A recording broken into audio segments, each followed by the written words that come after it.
شروع میں صرف خدا اور اس کی تخلیق تھے۔ اس کی سب سے زیادہ پسندیدہ تخلیقات میں پہلا آدمی آدم اور پہلی عورت حوا تھیں۔ انہیں خوبصورت باغ عدن میں رہنے کے سرانجامی ملے، جو ہرے بھرے سبزی، چمکتی پھولوں اور کہانی کے بھرمار سے بھرا ہوا جنت نما مقام تھا۔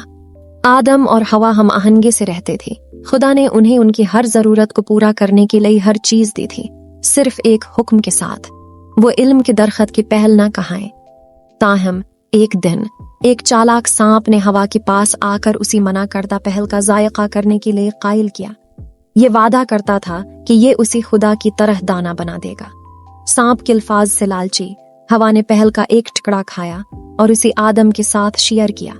جیسے ہی انہوں نے پہل کھایا، ان کی آنکھیں کھل گئیں اور انہیں احساس ہوا کہ وہ ننگی ہیں۔ انہیں پہلی بار شرم اور خوف محسوس ہوا، اور باغ اب پہلی جیسا شاندار نہیں لگ رہا تھا۔ جب خدا باغ میں آئے، آدم اور حوا نے اس سے چھپنے کی کوشش کی، لیکن خدا کو یہ معلوم تھا کہ کیا ہوا تھا۔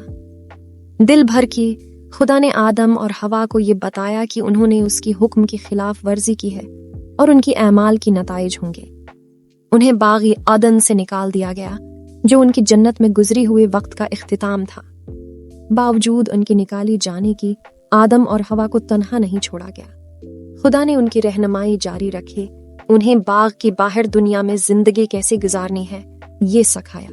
انہوں نے زمین کو کاشتکاری کرنا، جانور پالنا اور پناہ گاہ بنانا سیکھا۔ ان کی آزمائشوں اور مصیبتوں کے ذریعے وہ مضبوط اور دانا ہوئے۔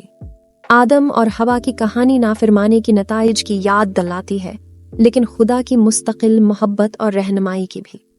جب وہ اس کی حکم سے بھٹک گئی، خدا نے آدم اور حوا کو تنہا نہیں چھوڑا، بلکہ ان کی رہنمائی جاری رکھے، اپنی تخلیق کے لیے اپنی غیر متزلزل محبت دکھائے۔